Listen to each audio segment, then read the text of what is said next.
bí ẹ ṣe ń ka ìròyìn yìí ó ti ń rúgbó bọ̀ báyìí o ó ti ń rúgbó bọ̀ bí ìròyìn tó jáde síta ní ọjọ́ ìṣẹ́gun tí í ṣe ọjọ́ Tuesday ọ̀sẹ̀ tá a wà nínú èyí tó bá fi jẹ́ òótọ́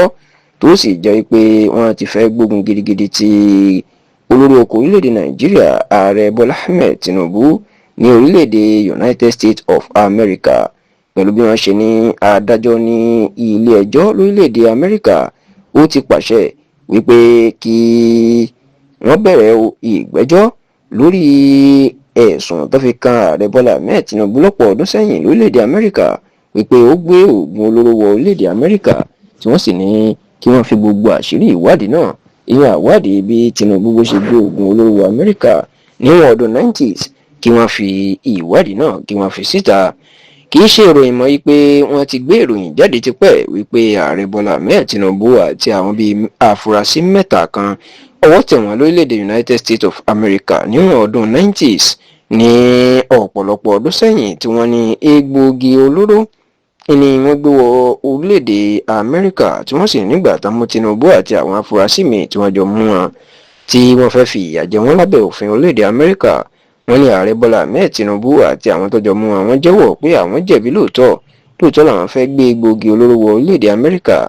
àti wípé ní àsìkò táwọn wà yìí kí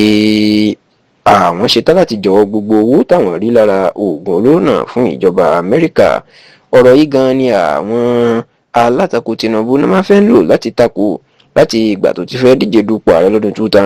2023 ṣùgbọ́n tó jẹ́ pé ọ̀rọ̀ ọ̀hún àwọn ọ̀tẹ̀ níṣe ni wọ́n bá ìdójútì bọ̀ níbẹ̀ o níbi tí wọ́n bá ti ń sáré kiri tó sì jẹ́ pé níṣe ni Amẹ́ríkà ni wọ́n fi ìwádìí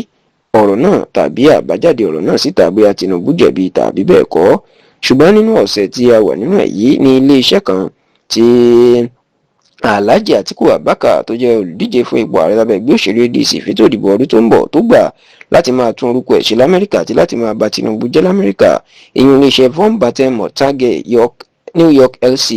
iná kéde wípé onídàájọ́ Beryl Howell ní orílẹ̀-èdè Amẹ́ríkà ó ti pàṣẹ fún ẹni tó jẹ́ agbẹjọ́rò ìjọba ilẹ̀ Amẹ́ríkà amòfin Jeanine Pirro wípé òun fún ní ọjọ́ 3 péré láti lọ́ọ́ fi kéde ìwádìí tí wọ́n ṣe lórí oògùn olóró tí Tinubu gbé wọ Amẹ́ríkà èèyàn pé lọ́jọ́ Ẹtì tí í ṣe Friday ọ̀sẹ̀ tá a wà yìí tí í ṣe ọjọ́ 21 oṣù kẹjọ ọdún yìí wọ́n gbọ́dọ̀ kéde síta lórí ìwádìí ọ̀rọ̀ Tinubu tó sì ní